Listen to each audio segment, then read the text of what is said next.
Bonjour, bienvenue sur ma vidéo. Aujourd'hui, on va faire un petit résumé de la saison 1 pour ceux qui ont vu l'épisode 1 de la saison 4 et qui ont un petit peu du mal à se remémorer l'intégralité des passages et de l'histoire qui nous a été narrée. Alors l'attaque des titans, c'est assez simple. Ça raconte dans un monde à une époque indéfinie, un groupe de personnes qui se sont réfugiés derrière des murs, derrière des remparts pour se protéger d'êtres monstrueux et maléfiques qui s'appellent des titans, qui mesurent entre 2 et 15 mètres et qui ont pour seul et unique objectif de manger la race humaine. Alors il faut savoir que sur cette carte géographique, dans cette ville où ils sont, qui est entourée de remparts, il y a 3 niveaux, 3 murs, le mur Maria, le mur Rose et le mur China. Et donc l'intégralité des populations est compris entre les murs du centre de la ville jusqu'aux 3 zones d'élargissement qui les protègent. Donc nous allons suivre un héros qui s'appelle Eren, qui vit tranquillement chez ses parents et qui a pour but de voir ce qui se passe un petit peu au-delà des murs. Il a des rêves, il veut voir la mer, il veut voir un petit peu les paysages et il veut voir l'intégralité de la carte du monde. Il est accompagné donc de 2 personnes. Armin a plutôt un physique faible, mais par contre qui est quelqu'un de très doué, qui sait se servir de sa tête. Il a pour seul et unique objet un livre qui décrit un petit peu ce qui se passe de l'autre côté du mur et qui va servir un petit peu de source aux rêves de Eren et de Armin de voir un petit peu ce qui se passe au-delà du mur. Pour accompagner ce groupe de 2 personnes, il y a la 3e personne qui est Mikasa, qui est pour l'instant assez muette, mais il se trouve qu'elle a une force surhumaine et qu'elle est capable de se battre, de combattre contre des enfants qui sont beaucoup plus âgés. Nous apprenons à ce moment-là, lorsque Eren rentre chez lui, qu'il souhaite intégrer le bataillon d'exploration et lors d'une dispute qu'il a avec sa mère et avec Mikasa,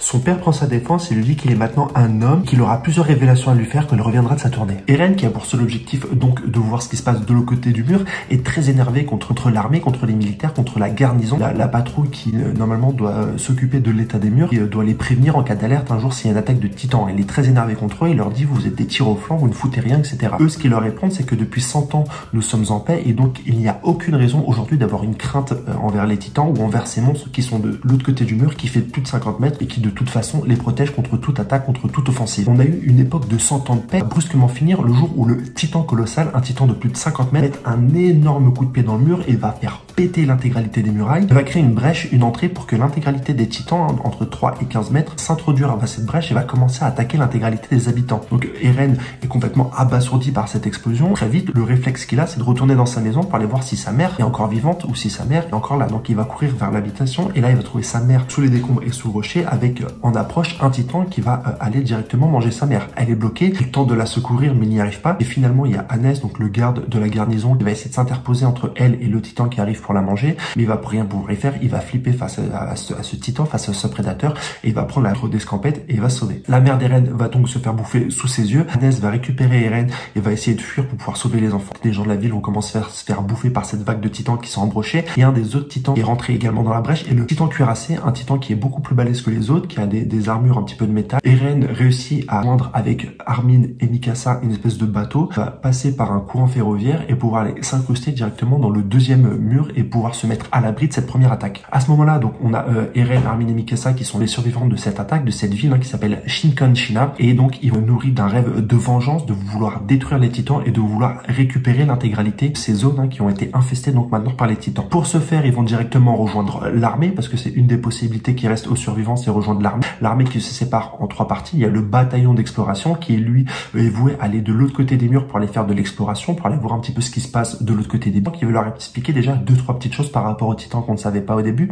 Les titans ont un point faible derrière la nuque. S'ils sont tranchés à cet endroit-là, ils meurent. Mis à part ça, les titans, si tu leur coupes le bras, la main, si tu leur fais des dégâts, ça repousse. Deuxième chose qu'ils vont apprendre, c'est pouvoir utiliser le matériel tridimensionnel, câbles qui sont éjectés à l'aide de gaz et qui peuvent leur aider à atteindre le haut sommet de la nuque des titans en agrippant leur grimpin, par exemple, face à des villes ou à des arbres dans la forêt. Eren a pas mal de mal, va le rater au début, mais il se trouve que son matériel était défectueux et ensuite, une fois qu'on va lui donner un matériel convenable, il va parfaitement réussir cette épreuve. Il y a 10 personnes qui vont arriver en tête 4 ans de formation. Il y a bien sûr Armin, Eren et Mikasa. Mikasa qui va arriver en tête et qui va montrer qu'elle a d'incroyables compétences pour pouvoir être une membre du bataillon d'exploration ou de n'importe quel corps de l'armée. Il y a Armin qui va se trouver particulièrement doué au niveau intelligence et au niveau de la mise en place de la stratégie. Eren qui lui n'a pas de don particulier, mais quelqu'un qui a pas mal de ténacité, quelqu'un qui est extrêmement combattant et qui a une volonté supérieure à tous les autres élèves de vouloir combattre les titans. Il va y avoir Jean aussi qui a un caractère qui est vraiment enflammé. Rainer et Bertolt, qui sont deux soldats un peu plus matures que les autres et qui savent vraiment se déployer en cas de problème. Historia, qui va porter un lourd secret qu'on va découvrir un peu plus tard dans la série. Ymir, qui est une personnage un petit peu taciturne et qui est proche de Historia. Il va aussi y avoir Sacha Brown, qui a la particularité de vouloir se goinfrer un peu de tout ce qu'il y a sous sa main.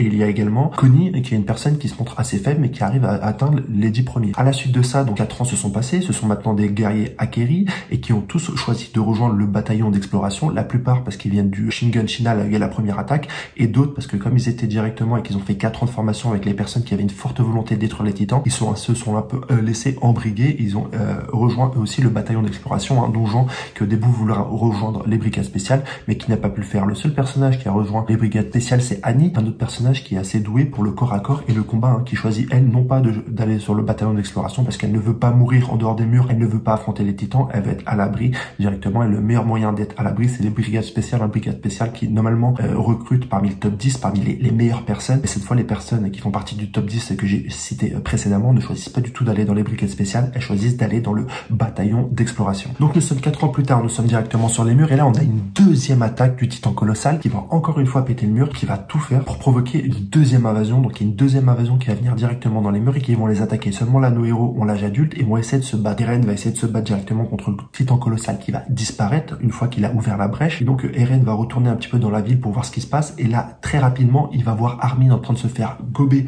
par un titan qui est assez barbu. Et il va essayer de le protéger, et en le protégeant, il va se faire avaler. Donc on a le héros principal qui meurt au bout du 4 ou du 5e épisode. Il meurt, Eren, on n'en entend plus parler, il se fait directement bouffer par un titan. L'action rejoint directement Mikasa, qui va entendre un petit peu à travers les autres soldats qu'Eren s'est fait bouffer, va décider de foncer dans le combat, qui va foncer de manière irréfléchie en essayant de buter le maximum de titans, mais très vite elle va se retrouver à court de gaz dans son matériel tridimensionnel et elle va donc tomber par terre.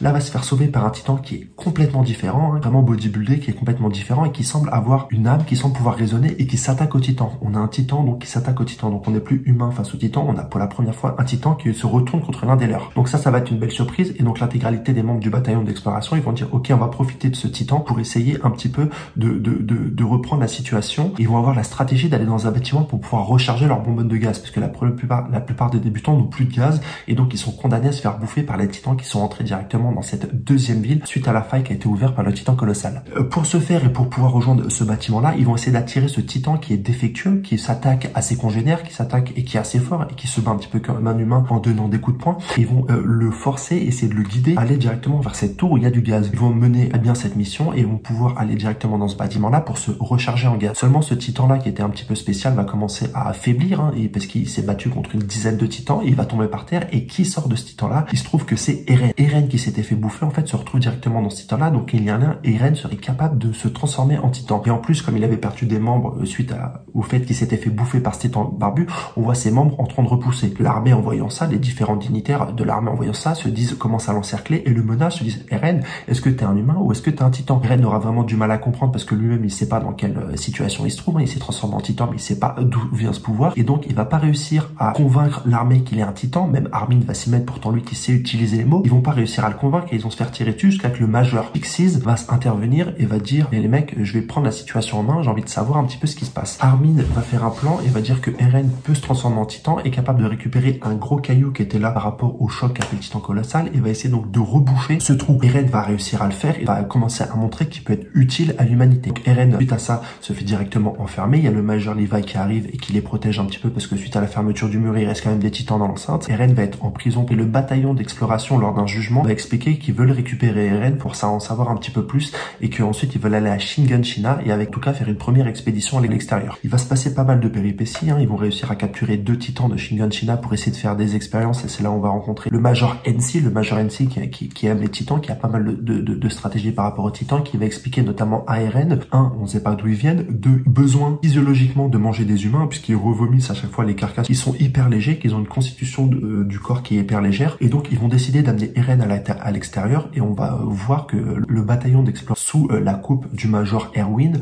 sort avec une certaine organisation, une certaine composition à l'extérieur, très large, avec une 50aine de personnes à cheval, qui se promènent sur les côtés, qui tirent des fusils, si jamais ils ont des dangers, tirent des fusils qui vont arriver donc directement vers le centre. Ils font leur première expédition, ils se font sauvagement attaquer par un titan qu'on va appeler le titan féminin, qui va shooter l'intégralité des personnes sur l'aile et qui va essayer de chercher quelque chose. On sait pas vraiment quoi, mais elle va essayer de trouver, elle va tomber sur Armin, elle va le ramasser, elle va le voir, et elle va le rejeter parce parce que c'est pas lui qu'elle veut bouffer. Donc elle va essayer de chercher la plupart des personnes et on se rend compte à ce moment-là que l'intégralité des personnes de l'armée ne savent pas vraiment où est Eren. On va se rendre compte que le titan féminin a un seul objectif, lui, c'est de trouver Eren. Donc en s'enfermant dans une fusée, elle va se faire piéger par le major Erwin et Rivai. Elle avait mis en embuscade Eren et pas mal de monde en sachant déjà pertinemment dès le début que le titan qu'elle a attaqué allait en avoir après Eren. Ils vont l'attacher, ils vont le ligoter, ils vont essayer en tout cas de savoir qui est à l'intérieur de ce titan parce qu'ils se sont bien rendu compte que ce titan a une forme un peu différente. Et là, elle va pousser un cri et plusieurs titans qui étaient dans les environs vont venir dans cette forêt-là pour essayer de la bouffer. Elle va essayer de s'en sortir. Elle va sortir de son titan, elle va s'enfuir de la cité et là direct, elle va s'enfuir de la forêt. Et là, c'est Eren qui fait le choix de se transformer en titan pour aller l'affronter, pour aller se venger, lui qui a la haine des titans, pour aller savoir un petit peu de quoi il en retourne et pourquoi est-ce que c'est la cible de cette personne-là.